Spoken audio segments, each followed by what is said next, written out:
స్థానిక సంస్థల్లో 42% రిజర్వేషన్లు కావాలనే అంశం మీద ఏదైతే మేధో మదన సదస్సు జరుగుతుందో ఈ మేధో మదన సదస్సుకు అధ్యక్షత వహిస్తున్నటువంటి గురిగె మల్లేష్ గారికి, అదేవిధంగా ఈ మధ్య భారతదేశ 75 సంవత్సరాల పార్లమెంట్ చరిత్ర లోపల ఎన్నడూ లేనటువంటి విధంగా బీసీ గళాన్ని బ్రహ్మాండంగా వినిపించినటువంటి మన అధినేత ఆర్ కృష్ణయ్య గారికి, అదేవిధంగా గతంలో 100 మంది పార్లమెంటు సభ్యులు బీసీ సభ్యులు ఉంటే ఆ 100 మంది పార్లమెంటు సభ్యులకు కన్వీనర్గా అధ్యక్షుడిగా ఉండి తన జీవన పర్యంతము బీసీ సిస్టమ్ను రిప్రజెంట్ చేసినటువంటి హనుమంతరావు గారికి, అదేవిధంగా ఇక్కడికి వచ్చేసినటువంటి నా ఉద్యమ సహచరులందరూ కూడా ఒకసారి శుభాభినందనలు తెలియజేస్తున్నాం.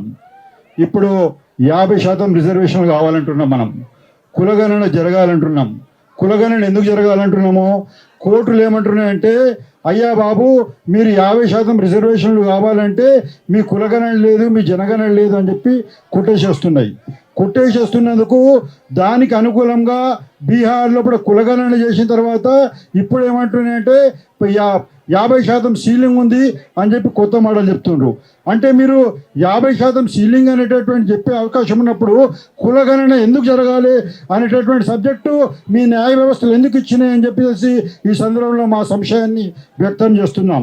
అదేవిధంగా రాజ్యాధికారంలో వాటా కావాలంటున్నాం. ఇవన్నీ మనం ఎందుకు అంటున్నాము? ఇవి మా గొంతెమ్మ కోరికలు కావు. రాజ్యాంగంలో పట్టున్నటువంటి మొట్టమొదటి అంశం ఏంటిదంటే సమసమాజ నిర్మాణము. రాజ్యాంగంలో పట్ల డెమోక్రసీ కంటే కూడా సెక్యులరిజం కంటే కూడా మొట్టమొదటి పెట్టినటువంటి అంశం ఏంటిదంటే సమసమాజం నిర్మాణం అనేటటువంటిది మొట్టమొదటి పాయింట్గా పెట్టినది. ప్రపంచ చరిత్రలో కూడా ఎక్కడా లేనటువంటి విధంగా సమసమాజం అనేటటువంటి వర్డ్కు అత్యంత ప్రియారిటీ ఇచ్చేటువంటిది రాజ్యాంగము, దేశము, ఈ భారతదేశం. అయితే ఈ 75 సంవత్సరాల చరిత్రలో పాటు కూడా దోపిడీ వర్గాలు తమ ఆధిపత్యాన్ని పర్మనెంట్గా ఉంచుకోవాలంటటువంటి ఒక దుర్మార్గంతో కొన్ని కుట్రలతోటి ఈ సమసమాజం అనేటటువంటి దానికి మొట్టమొదటి నుంచి కూడా అడ్డుపడుతున్నారు. ఆ అంశం మీదే 1951 కూడా అంబేద్కర్ కూడా రాజీనామా చేయాల్సి వచ్చిందని చెప్పేసి ఈ సందర్భంగా తెలియజేస్తున్నాము. ఎందుకో ఈ 75 సంవత్సరాల నుంచి కూడా మాకు ప్రాథమిక హక్కులు మీరు ఎందుకు ఇస్తలేరు అని చెప్పేసి మేము ఈ సందర్భంలో తెలియజేస్తున్నాం. అప్పుడే మీకు 70 సంవత్సరాల క్రితమే మాకు అధికారం హక్కు ఇస్తే మాలో పడిన అందరు ముఖ్యమంత్రులు అయ్యేవాళ్ళు, ప్రధానమంత్రులు అయ్యేవారు, ఐఏఎస్ అయ్యేవారు, ఐపీఎస్ అయ్యేవారు, పారిశ్రామికవేత్తలు అయ్యేవారు, అదేవిధంగా న్యాయ వ్యవస్థను తమ చేతులకు తీసుకునే వాళ్ళు. 70 సంవత్సరాలుగా ఈ అన్యాయం అనేటటువంటిది మీరు రాజ్యాంగంలో ఉన్నా కానీ ప్రజాస్వామ్యంలో కూడా ప్రప్రథమైన అధికారం ఉన్నా కానీ మీరు కుట్రలతోటి అణిచివేస్తుందని చెప్పేసి ఈ సందర్భంగా తెలియజేస్తున్నాం. అదేవిధంగా ఈ 75 సంవత్సరాలుగా ఈ దేశంలో కానీ రాష్ట్రంలో కానీ, దేశంలో అయితే బాబర్ల రాజు పెడతారు, ఈ రాష్ట్రంలో అయితే రెడ్డిలకో రావులకో మనము పర్మనెంట్గా వాళ్ళకు గుర్తు ఇచ్చినటువంటి విధంగా 70 సంవత్సరాల నుంచి మనకి ఈ దుర్మార్గము, ఈ కుట్రలు మనకు ఎందుకు అని చెప్పి మనం ఈ సందర్భంలో పరిశీలిస్తున్నాం. మనకు 70 సంవత్సరాల క్రితమే ఈ అధికారంకి వస్తే ఈరోజు ఇక్కడున్న మనం ఇక్కడ మీటింగ్ పెట్టుకునేటటువంటి అవసరం మనకు లేకుండే. అప్పుడే గౌతలచ్చన్నో, అరుగుల రాజానమో, బిఎన్వద్రావో, కృష్ణయ్యనో, కొండా లక్ష్మణ్ బాబుజో ఇటువంటి వాళ్ళందరూ అప్పుడే ముఖ్యమంత్రులు అవుతుండే. మన రాష్ట్రానికి ఇటువంటి పరిస్థితి వచ్చేది కాదని చెప్పేసి ఈ సందర్భంగా తెలియజేస్తున్నాము. రాజ్యాంగ హక్కులను మీరు ఎందుకు ఇవ్వడం లేదు అని చెప్పేసి ఈ సందర్భంగా ప్రదర్శిస్తున్నాం. అదేవిధంగా కరడు కట్టినటువంటి కాంగ్రెస్ వాదైనటువంటి హనుమంతరావు గారిని నేను క్షమాపణలు అడుగుతూ ఒక విషయం ఈ సందర్భంలో కూడా సమాజం కొరకు కొన్ని విషయాలు చెప్పాల్సి వస్తుంది. ఈరోజు ఒక ప్రభుత్వం వచ్చింది. ఇది ఏంటిదంటే ఇది ఒక రెడ్డిల ద్వారానే రెడ్డిల కొరకు వచ్చినటువంటి ప్రభుత్వం లాగా ఈరోజు మొత్తం ప్రవర్తిస్తుందని చెప్పేసి ఈ సందర్భంలో తెలియజేస్తున్నాము. ఇప్పుడు సెక్రటేరియట్లో కూడా 6th ఫ్లోర్ ఉంది. 6th ఫ్లోర్ గురించి ఏమంటుందంటే ఎంట్రీ ఫర్ రెడ్డిస్ అనేటటువంటిది అంటున్నారు.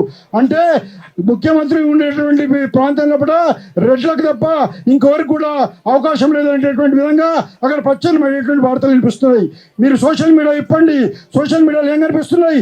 ప్రతి పోస్టుకు మూలలు ఉన్నటువంటి అనర్హులైనటువంటి వాళ్ళను, రెడ్లను కూడా ఢిల్లీలో ఉన్నటువంటి వాళ్ళను, కర్ణాటకలో ఉన్నటువంటి వాళ్ళను, రెడ్లందరినీ తీసుకొచ్చి కీలకమైనటువంటి పోస్టులు ఇస్తున్నారు.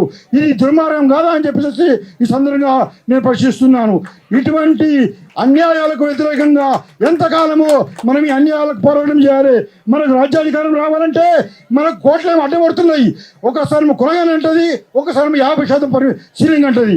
మరి ఇదే ప్రభుత్వము అదే జీవన్ రెడ్డి అనేటువంటి ఒక మాజీ మంత్రి ఏమంటున్నట్టే, అరే మేము 5% ఉంటే మాకు ఏమడకుండా 10% రిజర్వేషన్ ఇచ్చారు, మీరు 60% ఉంటే మీకు ఒక్క శాతం కూడా రిజర్వేషన్ ఎందుకు ఇస్తున్నారని చెప్పేసి అడిగేటటువంటి దుస్థితి ఎందుకు వచ్చింది?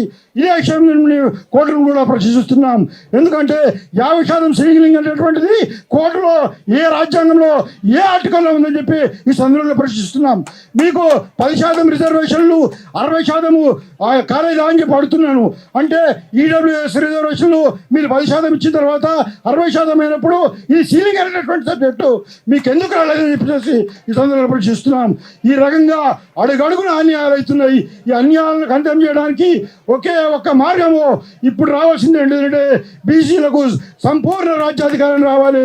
బీసీల నేతృత్వంలో కూడా సమాజంలో ఉన్నటువంటి అన్ని వర్గాలను కలుపుకొని సంపూర్ణ రాజ్యాధికారం కొరకు ఇదే సరైన సమయం. ఇప్పుడు బీసీల కొరకు ఒక రాజకీయ పార్టీ రావాల్సిందే. ఈ బీసీల ద్వారా మొత్తం సమాజం మార్పు జరగాలి.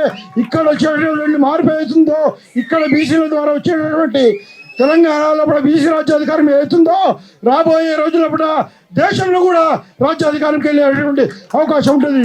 ఎందుకంటే కర్ణాటకలో బీసీ వెళ్తుండు, తమిళనాడులో బీసీ వచ్చిండు, కేరళలో బీసీ వచ్చిండు, ఉత్తరప్రదేశ్ బిహార్లో బీసీ వస్తున్నాడు. ఇటువంటి సందర్భంలో కూడా ఇదే సరైనటువంటి సమయం. బీసీలకు రాజకీయ పార్టీ ద్వారా బీసీల రాజ్యాధికారం సాధించి రాష్ట్రాన్ని దేశాన్ని శాశ్వతంగా ఇటువంటి మనము కొన్ని వేల ఉద్యమాలు చేయకుండా ప్రతిరోజు రోడ్ల మీద ఉండకుండా శాశ్వత పరిష్కారం తీసుకునేటువంటిది ఇదే సరైన సమయం. కాబట్టి దానికి అందరూ కూడా ఉద్యమించడానికి అవసరమైనటువంటి కార్యాచరణ రూపొందించుకుందాం, సాధిద్దామని చెప్పి తెలియజేస్తూ ఈ అవకాశం